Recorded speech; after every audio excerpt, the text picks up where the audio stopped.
TV. I'm Debbie in the Heart Giordano, and Todd Flesner's here with our co-hosts. And how are you doing? Terrific, Deb. Great to see you. We're here in February shooting the show, and there's been a deluge this month. We have a lot of needed rain. A lot of needed rain. So just to tune in, folks, you're on Channel 26, and you can watch us on Monday, Wednesday, and Friday at 6 p.m. or Saturday, Sunday at 9 a.m. right here. On Comcast. So. Great. Well, thanks for joining us, and sorry for the weather report ahead of that. I just want to make sure we got that in. That's my next career. I just be. All right. Well, you brought a guest. I did. We like to introduce folks to people and places around Milpitas, and have a guest to introduce folks to this afternoon. This is Bob Nunez. Bob, welcome. We're glad you've joined us. Thank you very much. I'm glad to be here. Terrific. So, Bob is a person who's really involved in Milpitas in a lot of different aspects, and so we thought it'd be great to have you on to learn a bit more about our community, ways that folks are involved. Someone like yourself who's had a lot of different involvement gives a chance for our audience to learn more about the inner workings of our community. So thanks for joining us. So before we do that, we just want to find out a little bit about you and your background and where you grew up, went to school, education, those sort of things. So first, I always say new to the Bay Area, because unless you've been here 20 years or plus, they consider you new, I found out. So I've been here about 14 years now, but I was born and raised in Southern California. And when I say Southern California, I mean Orange County. And so I went to school in North Orange County, so Buena Park to the high school, and then to Fullerton Community College. Graduated from Cal State Fullerton. Interestingly, with my BA in accounting, business administration, went to and got my master's from Cal State Long Beach in public administration. Graduate work at UC Riverside, Cal State Long Beach. I love to go to school, so I just kept going to school. And it started really in schools. I started as a custodian. I think that's interesting. Yeah, and mostly because my parents didn't want me just sitting around the house. But at 18, started as a custodian, and then went on to do almost every position below the level of a teacher. So I was a groundsman, helper in the garage. I did delivery for lunches. But then I graduated from college with my BA, and the first thing they had me doing then is go work in the personnel office. Okay. And I did that for about 6 years, and then moved on to community college. But really my goal was to go work in county government. Wow. That's why I went to Cal State Long Beach. But to make that change was going to cost me, and I wasn't willing to pay the cost. Okay. So I stayed in schools, went on to go to a county office of education. Which worked to the benefit, didn't it? Yes, it did. It did. Forks in the road. Right. Okay. Yeah. Ultimately, went on to be an assistant superintendent, and the last thing I wanted to do was be a superintendent. I got that opportunity up here at Eastside Union High School District, but retired out with 40 years in, and told everybody that when I retired here, went down to Southern California, lasted a week and a half, and I missed it. So I came back and have been here ever since. All right. Well, great. That's just an very interesting story. You've had really all sorts of experience in education. Yes. Right? Literally from the ground up. I have been, and then in interest, the only thing I had not done was be on the school board, and then here in Milpitas, I ran for the school board and did that. So there was not a job I have not done in a school district. We have got a ton of questions. You are a busy man, and I want to get through everything. Real quick. In just one sentence, what do you like best about living in the Bay Area? It's definitely the people, and it's specifically the persons here in Milpitas and on the east side of San Jose. I've never found a more welcoming community than I have in these two places. Good. Nice answer. Thank you. Well, great. Well, kind of piggybacking on your school career, if you reflect on that, what are some of the things that you found as challenges or opportunities that were there in leading the educational environment? I think when I came up here, the thing that I thought I was going to have is coming to the Silicon Valley, that there was going to be so much technology and education here that I was going to be in nirvana. But I found that there was so little technology up here that there was really more technology in Southern California. So my challenge was to try to get more technology into the classroom up here. And so that was the biggest challenge. Okay, it sounds like that was a surprise to you. It was, and because I thought this was the heart of all that knowledge, and it would just be in all the classrooms, and it really wasn't. What was it that you think had that as an impact here? That the technology, this being Silicon Valley and the home of technology, why didn't it make it into the classrooms? I really believe that persons that are here, the corporations and such, thought it was, so they would jump over the school districts here and would help districts outside of this area, mostly further south and then into other states, and weren't paying attention to right here in their own backyard. It was not in the classrooms here. Okay. And it took about probably the latter part of my career to finally to get persons to recognize that they needed to look right here. So let's piggyback on your experience not only as a superintendent in the school district. You spent 2 years on the Milpitas Unified School, the school board. So what are the challenges that are being faced right now in the Milpitas schools? In Milpitas schools, I think it's two things. One is Milpitas Unified is an exceptional school district, but most of its facilities are older. And I think right now persons believe, because of the development that's taking place in the city, that they're getting lots of money. The trouble is that there's a lot of development, but it's all on paper. They're not being built yet, and they don't get their money until the buildings are built and people are in there. And but what's happening are children are coming, students are coming, and instruction is delivered differently right now. A lot of teachers aren't up on the latest with regard to trends in delivery of instruction. And what we need to do is make sure that they have professional development and the delivery of instruction. And right now, you'll notice that there's a real teacher shortage. And if you look at Milpitas, special education teachers, there's a real shortage there.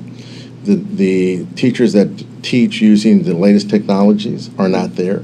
And it's difficult because they're not the only district with those shortages. So it's really trying to capture those teachers, have them to be able to afford to live here, to teach here.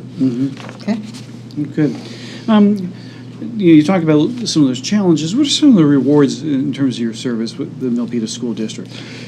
I think it's different than, and so I'll go to San Jose, and I love San Jose. I love San Jose. So whoever's watching, I love San Jose. But different than San Jose, Milpitas is a community that embraces you. And so one of the things about here, and I tell that to persons when I used to go out and recruit persons here, is that you can come here, you can live here, you can go to the store, and you can see the students and parents. You can see them in the places of worship on Sunday. You see them in the movie theaters, and that's important because it's a real sense that you belong here, and that not only do you take care of their children and teach their students, but they care about you also. You can go to a bigger city, and you get lost in the masses. And so I think there's a real sense that it's a place where you belong and you fit into their scheme of what a community really means, and that's important. Okay, let's shift gears. Let's talk about Economic Development Commission. I know you served as a member Yes. of that, and are you the liaison, or is that another? That's another person council. on the council. So what kind of experiences did you have on the Economic Development Commission, and then what kind of opportunity growth here do we have in Milpitas? So persons first asked why I wanted to be on that commission. And I went there originally as a liaison for the school district. Okay. And so I did bring the view of a public educator, but I also have two of my own companies and a nonprofit. So I do have the business background. And what I really went there to do is to remind persons that you have to take into account government entities when you're talking about bringing commerce in, because it's important that you have a sound foundation in the community. All the infrastructure doesn't just happen on its own. And though I know that it says Valley Homes on TV, homes are important, Yes. but you need commerce to, in fact, make sure you have the infrastructure. And so I wanted to make sure that was always taken into account, that things that are commercial are included and stay here, and that school districts understand, and our school district specifically understood, that you needed a partnership with them to help raise the level of education within this community. Okay, good answer. Well, another connection there you've had as well is with the Chamber of Commerce. You're saying you've served on the board of directors. Yes. And so now, how does the Chamber of Commerce then intersect with that and add to the economic vitality of our community? Well, I think it's very important. There's a number of ways. One, in education, that you really can have a partnership where you're training. The Chamber of Commerce is helping train those students to become entrepreneurs and showing what it's really like in the real world. That's the one thing that I always thought was missing, that you train them to build the widget or to sell the widget, but what does it really feel like? You can really put them out there in the community to do that, and they can get credit for that. But more importantly for me, it is to take persons that are entrepreneurs or sole proprietors and say, let us show you some other ways to do things and partner you with other kinds of corporations or companies that may be a little bit larger or have your same concept on a different scale. And I think that's important. And the larger picture is, let's show you the entities that you're going to have to go and deal with, and let us make that road smoother for you. And I think that's a major role for the Chamber of Commerce, and one that I think, if done well, will cut months off of either trying to get a permit and or anything else that you need that you have to go through a government agency. Right. Well, I imagine you know folks who are sole proprietors or running small businesses think they've got to go it themselves, right? Right. You kind of have maybe this lone wolf sort of mentality, if you will, that hey, it's up to me and I've got to get it done. That's right. And Okay. Yeah. Okay, I'm curious. So I know a lot about you, and I've known you for a few years now, Okay. and I appreciate the invitation. You had me go out to the La Raza Roundtable, which is a great organization, and then recently, and I know that you're involved with the NAACP. So I know those are very important in your life. Those organizations. Tell us about those. How do they fit into how you're working? So I am a very fiscal conservative, socially liberal person, and so I am the vice president for the NAACP, and was, I think, instrumental in getting them to move from San Jose into Milpitas, because we are for the county as a whole. Okay. And La Raza Roundtable is for Northern California.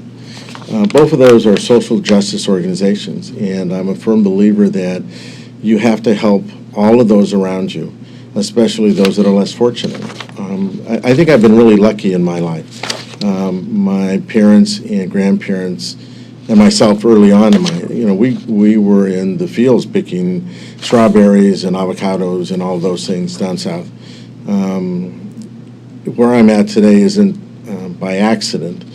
But at the same time, people help me, and I need to be able to offer assistance. Or open doors. And so those two groups do that, but there's many groups that do.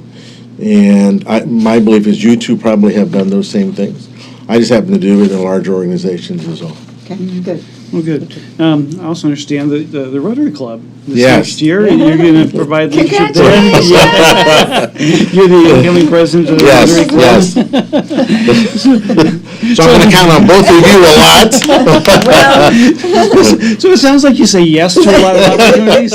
Why'd you say yes to the Rotary Club? I think it's because they asked. I think that one of the things about me is, first, I am retired, but I think it's that when somebody needs help, when a community organization, a group of persons need help, if I can, I will help. I am good at organizing. I'm good at showing up, and they do good work. The Rotary Club does great work. Yeah. And I've been with them when they've helped the Boy Scouts. I've been with them when they've helped less fortunate students, that when we go out and just do the fishing day. Youth that haven't seen or fished before, a number of things. And so eyeglasses, you name it. And so if they're going to do things that are good for the community, I want to be there to help. In this case, they needed somebody to step up, and I'm more than willing to do that. I don't want to keep doing it, but at least it's a 1 year. It's a 1 year deal, and I'm more than happy to do it for the 1 year. Good. Well, good, terrific. Let's talk about, let's see, any fundraising activities coming up for Rotary that you know of at this point. Yeah, I do know that we're looking at having another gala event. We had our very first one that I'm aware of over at a restaurant off of Abel, and it was exceptional. I say that because I was successful in getting a Hawaii vacation that was a drawing, and so my wife says I should do that again. So I'm going to try, but not real hard. But I know we're going to do that. I know that we every week, and I invite everyone to come. It's on Mondays at Dave & Buster's, starting at 12 o'clock. So please come and join us. And that's how you become a member, is to show up. And you get the first time you get a free lunch. After that, we're going to keep bugging you until you become a member. And what we do there is actually decide what kinds of things we become involved with. We help out a number of schools within the community. We actually also go out and do projects in the schools. But we help the Boy Scouts. We help any type of organization that helps. A leadership program. That's right. The RILA leadership group. And we really help out youth. And for me, that's really where it starts, because of my 40 years in education. If you help a youth out to stay on the right path and to stay in school, I think the rewards come all by themselves. And that's really what I'm in this for. Okay. Well, we know that one of your goals is to be a 1-year term president, right? Correct. And we know about some of the projects that are coming up. So what are some of the other goals that you have in terms of your expectations for Rotary this coming year? Well, one of the things I really would like to do is get more persons involved in actually coming to our meetings on Monday. Mm-hmm. I know that some clubs meet like once a month. Some clubs meet every other month. Ours meets every Monday, and sometimes that's difficult to get persons there. But there's something about getting together and sharing experiences that then allows you to be, I think, better prepared to go out and help youth and adults out in the community, because it's not only youth, but it's also seniors. Mm-hmm. And I think we can do a major push to really assist seniors in this community. And those are the two age groups that I think we should be able to focus on in this next year. Actually, I think it's through Rotary that we might have initially met. I'm just trying to remember. Yes, so I know the organization is great. And I want to thank you for the years, the short time that you've been in this community, and the number of things that you've accomplished and done. And it's just been an honor to know you, Bob, and appreciate your friendship and everything you do. So anything in the future? Did we talk about your own not just Rotary goals, but your personal goals? Yes, I can tell you I have just one goal, and that is, when I'm all done with this, is to retire, really retire, and sit on the beach in Santa Barbara every night with my wife and just watch the sunset. I tell my wife that all the time. She's beginning not to believe it, but if she's watching, I really do mean it. I really do mean it. Wow. She can replay it. You will get a DVD of the show, and I'll make sure I burn her an extra copy. I just want her to see that. I think that it is that the only reason I'm able to do any of the things that I do are because of persons like you two. Community is really that. It is persons helping each other and others, and I really can't do anything on my own. So I'm thankful for both of you for the things that you do in this community. Every place I have been, I see you two and other persons like you, and so I'm thankful, and this community should be thankful to having you two in it. Thank you. Well, Bob, it's been just a pleasure to get to know you and spend a little time with you this afternoon, and let folks in Milpitas know a little bit more about you as well. Yeah. it's inspiring to see how you've gone and really gotten yourself immersed in this community, and to be able to show other folks that opportunity is right here for them as well. So thank you. Thank you.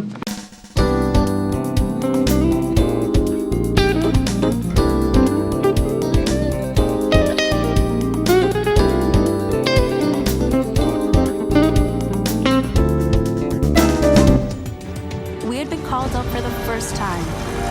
Wildfires were getting close to homes. At that moment, I got my first taste of just how important the Guard is. Be there for your community at nationalguard.com.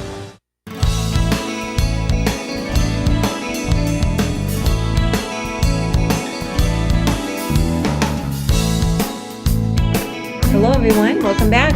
We're here at Valley Homes on TV. I'm Debbie Giordano, Todd Flesner. So we're here to talk about what's been going on about in the Milpitas real estate market, local economy. We're wrapping up the end of February, actually. So 2 months into the year. Yes. A lot's happened. It has been a busy start of the year, hasn't it? It has. Not real estate, but the economy. It's been very up and down with the Trump administration, and a lot of things going on nationally and globally. Well, yeah, there's a lot of change in the air, right? That's the result of our most recent election here. I think it's probably the one word I would say that we're in the midst of change, a little bit of turmoil with that, and probably more of the uncertainty that comes with that. There's a little bit of the Trump bump that we've had with the stock market, and that's resulted in a little bit higher interest rates as a result as well. So when the stock market goes up, then you can expect interest rates to go up also, Todd? Is that typically, the yes. lever? That's pretty typical. And it's really a matter of investors and what they're looking at in terms of the options that are available in the market for where do they put their money. Is it going to the stock market, which has got a little bit of a level of risk that goes with the reward there, versus perhaps the safety of a bond. And mortgages really are backed by a specific bond, a mortgage-backed security, but it's a form of a bond which pays a predictable income over the course of time. Okay. And so it's that safety and security on the bond end versus the risk and reward on the stock market end. So where are we at with interest rates today? Well, we're up about 0.75% from our all-time lows, before the election. So historically, still great. We're in the 4.25 range, depending upon the loan, depending upon credit scores, and so I always have to kind of qualify that. Your situation may be unique, but in general, we're still in the low fours, which is historically a great rate. Good. Mm-hmm. Good. Well, the real estate market, we have got extreme low inventory. And I probably haven't seen it's been low for years, right, but it's extremely low, like drought low.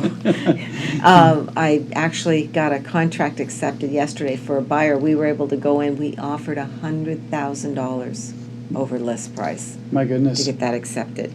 So how many other offers with that? It went on in 24 hours on MLS, and we're able to get in and do a preemptive offer, and the seller actually took it. We were very lucky. They didn't even wait for the open house weekend. So, oh my goodness. Yeah, that's how strong we went in and wanted that property. So I'm seeing open house activity is good. The one on the listing I had a few weeks ago where 200 families had gone through. So plenty of buyers. I guess you're seeing that with your pre-approvals. I am. And they're just not able to latch on and find properties. But I think that's going to start to shift and change a little bit. I think some sellers have been holding back, waiting for that right moment, and obviously the moment is here. Do you agree with that? Yeah, I definitely feel the demand into things from buyers, right? So that's, I'm on that early end of the spectrum in terms of folks coming into the market when I'm working with getting people pre-approved. And so that demand is definitely there. And folks are hoping and anticipating that the supply is going to pick up as we enter into, more of the warm weather, selling season. We're in an extremely wet year, as we know, with record rainfalls, and so take an effect a little bit on the market. Right. So I attend the weekly broker meetings that we have Mhm. locally here at North Valley, and agents are talking about homes that they're preparing and getting ready Okay. and bringing them to the market. So hopefully we'll see, and that's going to, with more inventory, more of a balanced market. It's still a little out of kilter right now. Right. A lot more buyers than there are sellers, and that's going to translate again to a push up of prices, which we're at such an all-time high. Mhm.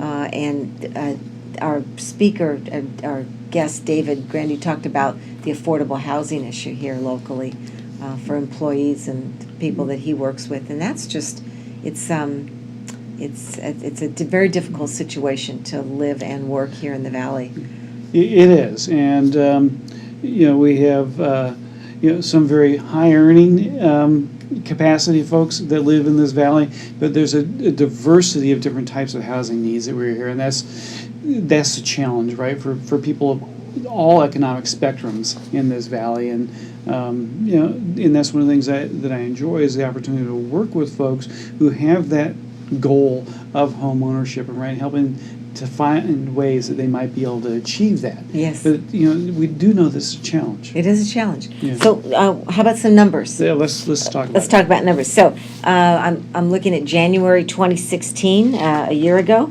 We had an average price in Milpitas of $846,000, single-family home, and a median price of $795,000, and that has jumped to last month, January 2017. Multiple listing posted an average price of $930,000. That's actually a little bit of a drop than I gave before. Remember that peaked almost near $1 million. It did, yes. And then it's dropped down a little bit. And then the median price is $835,000. Condos, let's look and see how much they've gone in growth, equity growth. January 2016, $608,000 for an average price. Median price, $540,000. And that has jumped to average price last month of $781,000 for both average price and median price. Might be a misprint here to have the exact duplicate, but we'll take that for a fact. So that's that. And I also want to talk about average days on market. In January 2016, there was 23 days on market, and now it's just jumped a day, 24 days on market for single families. And condos, 13 days on market, so fast market last year, 2016, and that has jumped a little bit higher. We're at 19 days on market, and that is just an incredible So amount. when you say days on market, what does that really measure? That measures at the time that it's actually listed on multiple listing to the time that it goes into pending sale. Okay. Posted where the seller has actually taken an offer and they post it as a pending Okay. sale. It's like the deal I put together yesterday was 24 hours Right. days on market. So So that was kind of well, rare. we might expect that number will drop then as, as a Yeah, that result. number's going to really factor into that average price. Great. So you still recommend buyers to come to you and get pre-approved first before Absolutely. they get out there and walk around open houses? Absolutely. Understand what your buying power is, understand what your budget is, and how that's going to impact what you'll look at in terms of housing. Great. Absolutely. Great. Well, we've got a nice spring season coming, and I'm excited to see what kind of real estate activity locally here we'll have in Milpitas next Yeah. couple months and report that out for folks. Terrific. And we're hoping that we'll see more homes come on the market. Absolutely. So if folks have questions about the real estate market, Yep, or the show, they can email me at giordanodj@aol.com. And terrific. Todd, loans? Or, T. Flesner at opusadvisors.com. Beautiful. Thanks for watching. We'll see you next time.